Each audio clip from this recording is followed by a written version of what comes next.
What's up guys, Moses here. So today we are going to talk about the iPhone 16 Pro Max. Yeah, this phone. Yeah, the iPhone 16 Pro Max came out in September 2024 and it's been 3 months now since this phone came out, and I gotta tell you guys, using this phone within those 3 months, it has been a roller coaster of good and somewhat bad experience. And today we are going to talk about all that in this video. So tighten up your belt, and yeah, before you continue, hit that subscribe button, smash that bell icon so that you'll be notified each and every time that I post a new video. First things first, when you pick up this phone, you're going to be surprised with the build quality. Yeah, we all have come to expect that iPhones have better quality, and Apple never went wrong with this one. Yep, the iPhone 16 Pro Max has the best quality I have ever seen on a smartphone. Not to sound like an Apple fanboy, but this phone, the build quality, wow. And the chassis is made out of titanium, which is harder than steel and aluminum. And yeah, this phone is built like a tank.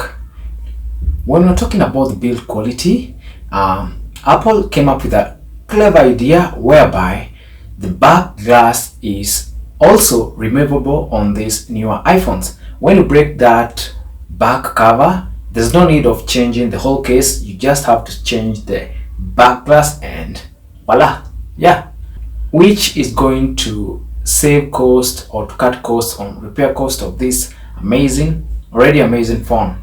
Within those 3 months, this phone has survived a lot. I have dropped it multiple of time and there are no dents on this phone whatsoever. I've dropped this severally expecting it to have dents, but the titanium chassis is just mind-boggling. It has stood time those 3 months. Yeah, the roller coaster of events has been amazing. When dropping this phone, I have the surety that this phone is not going to pick up some dents, and of course this phone is going to have some scuffs here and there, but the damage on the chassis, nothing.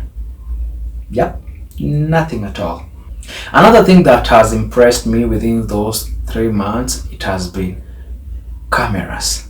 The camera of this phone, I wouldn't say it's perfect, but it's near perfect. Hear me out first. The reason why I'm not giving this camera a perfect camera of any smartphone is because the contrast is somewhat hit or miss, especially in the shadows. The shadows are always darker and the highlights overblown, especially when the scenes are dark or darker. It tends to overblow the highlights most of the times, and the contrast is just mediocre, which is totally bad. And also the bad thing is Apple hasn't fixed the camera lens flares on this phone. I don't know when they are going to fix it, but yeah, the camera lens flare is just terrible, especially when you take some videos. You will be able to notice some camera flares when pointing on light source objects, which it can be a bad thing, or sometimes you can use it as maybe a cinematic look, but most of the times I find it to be terrible bad. At the back of this phone we have 3 main sensors. The main sensor or the main shooter is the 48 megapixels camera, which is super good. The 48 megapixels camera, when subjected to enough lighting and good photographic conditions, wow, the photos of this phone, they're going to wow you in any day. Also, we have a 12 megapixels telephoto lens. Yeah, it's a 12 megapixels. And the last one is a 48 megapixels ultra wide camera, which will help to zoom whatever you're taking so that you can take good photos, but we still don't have a periscope camera like that one that is found on Samsung phones. Yeah, but yeah, at least we have an ultra wide camera so that you can zoom and take somewhat good pictures on this phone. Another thing that has impressed me within those 3 months of using this phone is battery. The battery life of this phone is wow, amazing whatsoever. The iPhone 16 Pro Max battery capacity is around 4,600 milliamps of battery, but this battery life is amazing. I don't know how Apple does this, but the battery life of this phone is mind-boggling. I still wish that Apple used the silicon carbide technology to maybe put a 6,000 milliamps of battery on this already impressive battery life of this phone. But I really hope that this year in 2025, Apple is going to include the silicon carbide technology on these phones and improve on the capacity of this battery, and let's say get something like 6,000 milliamps of battery, which will be mind-boggling, and this phone will be a 2-day phone. Another good thing that has impressed me is the 45 watts supercharger. Now Apple has introduced 45 watts charging speeds for this battery, and within a short time you're going to get this phone up to 100, which is good but not better, because you find some phones like the Vivo X200 Pro or the OnePlus 13 with up to 80 watts. But a win is a win. At least Apple is trying, and now Apple has caught up with 45 watts charging speeds of Samsung. Up your game. So bring us a 100 watts charging speed on the next Samsung S25 Ultra, and yeah, everything is going to be okay. So with the iPhone 15 Pro Max and iPhone 15 Pro, Apple introduced something, that is the action button. This tiny little button here, and yeah, this button was supposed to revolutionize how the mute switch was not able to revolutionize, or was somewhat good on Apple products. Especially when I say Apple products, I mean iPhones. But the action camera, I'll say it's a good thing to have, but it's not an important thing to have, because I found myself rarely using the action button to do things for me. It's not a necessity to have, but it's a good thing to have on your phone, because with this action button you can map it to open anything that you want. Not necessarily anything that you want, but some features that are baked in your iPhone. For example, you can use it to turn on the flashlight, you can use it to open the cameras, you can use it to mute your incoming calls, or put this phone into do not disturb mode. Another button introduced this year was the camera button. Yeah, this indented typer thingy of a button. It's not a button, but it's I'll say it's something like a touch ID. Yeah, that was found on the iPhone 6, 7 or 8. But with this one, it has been baked with some haptic feedback. When if you press, or if you long press or short press, you're going to get that haptic feedback and think that it is a button. It's a good thing, totally. The camera button, it's something amazing to have, especially on these massive iPhones, because with the camera button you can also map it. You can also map it when the screen is off. Maybe you can open the camera app, which is going to support and make you put something else on the action button. The camera button has brought some good features which were hidden on the previous iPhone 15 Pro Max and iPhone 15s.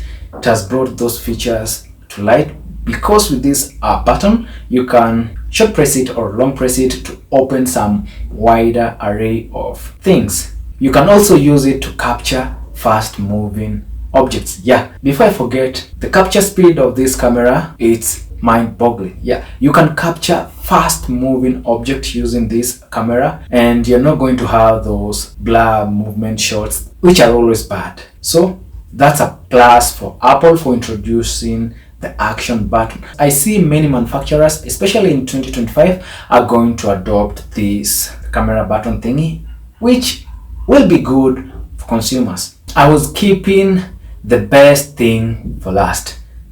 You see, this display on the iPhone 16 Pro Max is something else. This display is amazing. This display is crisp and I love it. I love it. With this display you can get over 1000 nits, which is mind-boggling, which is super bright, and you can use this phone outside, and the text and images on this screen is mind-boggling. Like, wow, this screen impressed me. Now I usually watch all my movies and do all things that I used to do on my television using this phone because the screen is just crisp. And the iPhone 16 Pro Max display now is a 6.9 humongous beautiful display, which you will be able to enjoy to consume content on this display without having any doubt, because the screen is beautiful and the colors are impressive. So the things that haven't been a roller coaster on this Apple iPhone 16 Pro Max is, first of all, the software. I can say the software sometimes is a little bit not good. I'll say finicky, because Apple Intelligent was something that was supposed to come with this phone, but unfortunately when this phone launched there was no Apple Intelligent, and we were forced to have this notion to buy this phone with a promise that we are going to get a software update for Apple Intelligence. And when Apple Intelligence came, it was bad. It was damp. And yeah, that's another whole video where we're going to discuss about how damp the Apple Intelligence is, because you are not able to use it to how Apple had put it initially. Like, it was put something that was going to revolutionize how AI, Apple Intelligence, or artificial intelligence, how artificial intelligence was going to be something of a great use on this phone. But unfortunately, yeah, it is what it is.